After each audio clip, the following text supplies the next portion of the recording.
one of the comments that I received on one of my platforms, and one of the comment threads or an email that was sent to me asked me if one of the things I would do on my YouTube channel would be to talk about particularly Jewish holidays and how my family observes them and what those look like, and how do you observe them, and just critical thought around the whole idea of holidays themselves.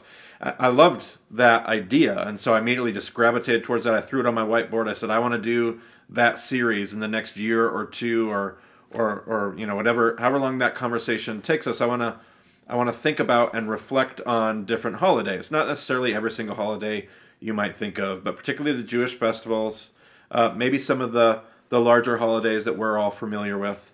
And so I wanted to do that. Holidays they are one of the ways that we as families, as people, we tell a story. We tell our culture's story. We tell our society's collective story. We tell maybe the story of our own ethnic group that we belong to, the stories of whatever the stories are we bring with us. Holidays are one of the ways that we tell stories, and it's powerful. From the days that we're so young, this annually repeated experience is one of the most subtle. It can be intentional, it can be unintentional, the ways that this starts to bake a narrative into our very being from a very young age. And obviously that has a dangerous component to it. It also has this unbelievable opportunity that comes along with it. And so I love reflecting on holidays. I think it's something that we don't give nearly enough attention to. We just kind of flippantly go through the motions of holidays, never really thinking about, like, what is the subtext here? What's the agenda? What's the narrative and the sub-narrative to this holiday that we're observing? What is it that my kids pick up and learn? Because they're learning it every single year. Whatever it is that we're doing, whatever it is we're engaging, whatever the reason is that we're engaging it, our kids are picking that up. And we just kind of look at it, and we think about holidays, and we just go, oh yeah, I mean, they're no big deal. And yet every single year it comes around. Every single year it tells a story. Every single year it does something to us. One of the things that I just think about is the power of the holiday to shape us and to change us. And so I love to reflect on them. And then there's the thing that we cling to, the tradition that's powerful. I don't mean that in a negative way. Traditions can be unbelievably beneficial.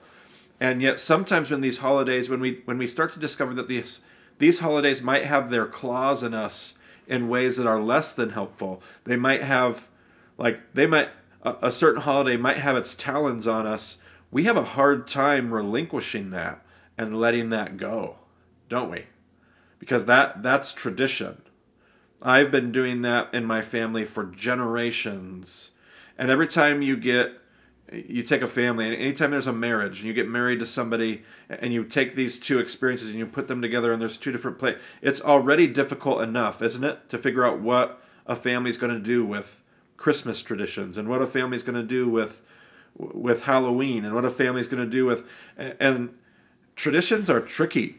They're a tricky place where unbelievable power to tell God's narrative effectively to ourselves and to our children and to those around us, to a culture that's around us, and unbelievable power where it's a place where our idolatry can find roots. And so I just love the discussion about holidays. And I try to hold them very loosely. When I was a younger lad, when I was, when I was in my mid-20s, I was a lot more passionate about these things that I was learning, and a lot more militant about what we should engage in and what we should reject and how we should never touch. And the one thing that has stuck out to me as I have matured and I've softened My hard, rugged, pointed corners have kind of gotten smoothed over with time and maturity.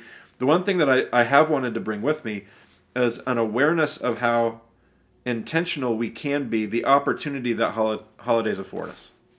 The opportunity to make statements to ourselves, the opportunity to teach lessons to our children through what we engage or what we don't engage. This is not some set moral code of what's right or wrong, but just an opportunity to stop and notice the beauty of holidays. The power that holidays have to tell us a cultural narrative. So we have a holiday, one of our first holidays. I guess I could have probably reviewed Valentine's Day recently, and I didn't. Probably would only make a whole bunch of people mad anyway, so that's okay. So we're going to start with looking at our next Jewish holiday that's coming up on the Solomon calendar. Happens to be Purim. It's a holiday that our family loves for many reasons. And so I wanted to talk about Purim. Purim is a 2-night festival. There's an opening night. This year it's on a Thursday evening. And then a closing evening will be Friday night. It's a two-part celebration. And so I'm going to do a 2-part video and try to describe what we do on those 2 nights. Now, since this is the first video that I'm doing about holidays, I want to actually use our time today to have a kind of a different conversation. I will lightly touch on, Esther night 1, Purim night 1, which is the story, of course, of Esther, the book of Esther in your Bible. But I'm going to start with Purim night 1, but I'm really going to leave a lot of what happens in the Jewish festival and that whole conversation. I'm going to leave it for our next video because there's something really important that I want to kind of talk about and uncover today. Like I said, when I first heard this idea, I loved it and I wanted to do it. And then as I got closer and closer to producing this, I thought, oh goodness, this is going to be very, very tricky. Maybe I don't want to do this. And I think the positives, the potential for this series outweighs the potential dangers, but there's no way I want to engage in this without addressing some of those dangers. And there's no way that everybody's going to see this the same way. But I will give you my perspective. I'll give you my 2 cents, knowing that there will be others out there that might have some additional perspective or see it slightly differently. That's okay. Again, we've talked about this before. That's a part of what this whole thing is about, to think critically, to honor others as more important than ourselves. That's going to be the Jesus way to do this. That's going to be the way of the Christ, to die to ourselves, to lift others up, to love others, to honor them, to consider them above and before ourselves. Okay? So in that spirit, one of the things that I have become more and more aware of is two ideas that I want to talk about today before we get into talking about Jewish festivals and Jewish holidays. I want to talk about 2 things. The first one is appropriation. And the second idea is supersessionism. So appropriation and supersessionism. I want to talk about those 2 things because it's really important that we consider these things and the implications of those things before I even start chatting. So let's talk about those first. Let's talk about appropriation. What does it mean? What does appropriation refer to? What does it mean to appropriate something? To appropriate something means that we're taking something that finds its value in a particular context, and we're kind of taking it out of its context and we're putting it into our own context. We're using it for our own methods. We are appropriating it. We're taking it out of the danger when Christians start to get into and study Jewish festivals, the danger that I've even learned more and more about in the last decade, the dangers that are inherent in, because I'm a teacher and I have my own Jewish identity and I have my own Jewish area of expertise and study and perspective. And I find it so enlightening as we study our own New Testaments as followers of Jesus, or we study the Old Testament. The Hebrew Scriptures, like there's so much there. It's just a gold mine of opportunity and things to teach on. And so as I think about that and as I get into that, I just want to always teach, and I want to let people experience it. And yet what I have come to learn is that over the ages, I mean, that can be done in a tasteful way. That can be done in a way that's safe and honoring. It honors and respects. It's also been done so poorly. It's been done so poorly by so many people under the name of Jesus that have just wanted to make it fit into a sermon series, just wanted it to be kind of like trendy and cool and hip, and so they're just going to like pull it out of this and just kind of use it over here for their church program. And it's not that they had bad intentions, but it lacked honor.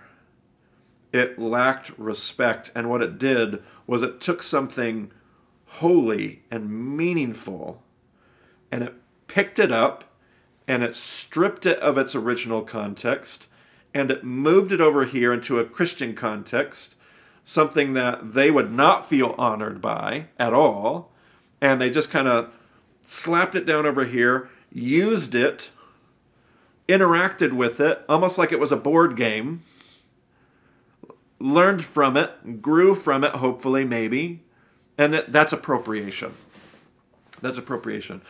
I used to make a big deal about leading Passover Seder meals, and I still love to do that for lots of reasons that we'll talk about when we talk about Passover. But the more and more I got into it, the more and more I wanted to like allow other people to do this. And yet that's become a very trendy thing in this world for Christians to observe a Passover Seder in their home. And I began to listen to some of my Jewish friends talk about how deeply offensive and dangerous it was to them in their perspective, because we were taking something as holy and sacred as Passover. I mean, consider as followers of Jesus how we view the Eucharist, the Lord's Supper, communion, something holy and sacred. Imagine if somebody took it out of our context, moved it over to some other kind of, I don't know, pagan, secular, some other kind of context, faith context, and then appropriated it. That would be like, it would feel, if not deeply offensive, it would feel very off. It would feel not right. Now imagine how we take a Jewish Passover Seder, the Pesach, something holy and sacred to the Jewish faith, and has been for centuries, thousands of years, and we now take it out of its context. We put it over in our own kind of unique context where we're not willing to, like, we don't live under that covenant. We don't do all the things that come with it. We don't actually own it and possess it. We just kind of take it and use it. And that's not to say that that's always the wrong thing to do. It's so worth stopping just long enough to realize the dangers of appropriation. Like, we need to wrestle with that. We need to think about that before we just run forward. And it doesn't mean that like we shouldn't move forward. It doesn't mean there's no appropriate way to use those things. It doesn't mean that that's off limits. It's not necessarily what I'm getting at. I've found that there's a lot more that I think should be off limits than I realized years ago. I'm not saying that. But we definitely ought to pause and consider the dangers of appropriation. Now, one of the dangers of appropriation is supersessionism. What is supersessionism? Supersessionism is the belief, the practice, the Christian belief and practice that the church, the New Testament church, has either replacement theology, has replaced the nation of Israel, the people of Israel, the Jewish people, or have superseded the Jewish people. And I'm in a lot of academic circles and conversations right now where they're talking about what they call hard supersessionism and soft supersessionism. There's a Christian supremacy, like a hard supersessionism, that says we are better than you. They would call that hard supersessionism. And then there's what's called soft supersessionism, which has a healthy respect and recognition for the Jewish faith, but does believe that there are some theological truth and realities that we hold to and we cling to in our belief of who Christ is, who Jesus was. It does separate us We aren't just, Gentile Jews running around. No. There is something different about the Jewish faith that has evolved to what it is today, modern Judaism, and the Judaism that Christianity sprang out of. And there's definitely something about what's happened over the last 2,000 years in Christianity. So there's a soft supersessionism, and there's a huge conversation about whether supersessionism is ever right. I'm not going to answer that here today. What I'm going to do is I'm going to put it on your radar and say these are things that we ought to be very aware of as people who are called to love everybody. We're called to be people of love. We're called to be people who die to ourselves, who take on, that we would have the mind of Christ, who took on the form of a servant, becoming obedient to death, even death on a cross. We would die to ourselves, and we would consider, this is all coming out of Philippians 2, we would consider others as better. We consider them before ourselves. We could consider them as better than ourselves. Like, that would be, if that's who we are, if that's who we're called to be as followers of Jesus, then we would want to consider the dangers of appropriationism. We would want to consider what supersessionism looks like, where it shows up, what's dangerous about it, what's wrong about it, what's deeply offensive, and what's not loving. What is simply not loving. So before we start talking about Jewish festivals, I'll get into that maybe more in the next video. I'll close with some thoughts here in a moment. But before we even get into any of that, we need to pause for just a moment. And when we go through this series on Marty's YouTube channel, this isn't going to be like a, hey, here's how you ought to just toy around and play with this festival, and here's how you ought to celebrate this festival in your home. No, these festivals are deeply embedded within the Jewish experience. And even I, in my own Jewish experience, hold them very loosely because my Judaism is largely not the Judaism of modern Judaism today. I want to honor that. I'm not trying to supersede them. I have a faith in Jesus. I'm running hard after him. I have an identity that comes from my Jewish heritage. That's also true, but I'm not here to supersede anybody. It feels like a wacky idea as a Jesus follower. So I hold even my own observance, and we'll talk about that weird tension. We'll talk about that throughout these videos, of how I observe a Jewish festival as a Jew, but as a Jew who follows Jesus. How do I observe my Judaism? Through the lens of a Judaism that is not the same experience as a modern Jew today in other parts of the world. That makes things a little messy. It makes things a little complicated. I want to honor others with that complicated mess. I want to make it a beautiful mess. I want Jesus to use the mess, make it something beautiful. So those are things that I would want to just be aware of. And we're going to keep reflect as we talk about these observances, we're going to keep reflecting on that and try to make sure we hold these conversations with just so much humility. Because if you're a Gentile, I really want to encourage you to not try to be Jewish, to not play with this idea as if it's a game, or don't appropriate this stuff. If you can learn from it, if this experience can be instructive, amazing. If you can honor it and value it, please do. But please don't use these videos as instruction manuals for how you're just gonna, don't do that. And that's not for me. Don't worry about how you're gonna offend me. Worry about our Jewish brothers and sisters, and what it does to them. Consider that. So that's. I'll just close some thoughts. We're going to when Purim happens in just a couple weeks, less than that, coming up here. We're going to spend the first night reading the first half of the story of Esther, the book of Esther. We're going to read I think it's just over the first half, 6, 7 chapters of the story of Esther, 5, 6 chapters. We're going to read, it's called the Megillah. We're going to read the story. And that night is going to be a night where it's not a big feast. We're going to have rice and water.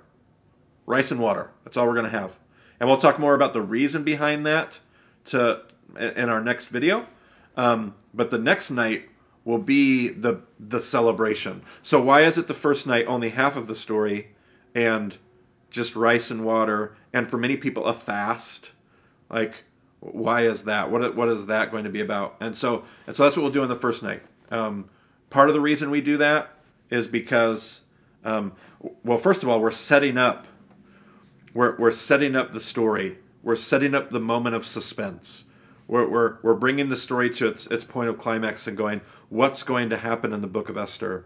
And we're walking through that. But the first half of the book of Esther is a part of the story where you remember the oppression, you remember the struggle, you remember the agony, you remember the fast that Esther said, I'm going to fast before I go to the king. I want you all to fast with me. We remember that moment. And so part of it is not having a feast, because the story doesn't begin with feasting. The story ends with feasting, but the story begins with tension, with conflict, and our experience is designed to sit in that conflict. Another way that it's been explained is when you get to the end of the book of Esther, there's the city of Shushan, and they had to fight. When you look at the story, they had to fight for a whole extra day.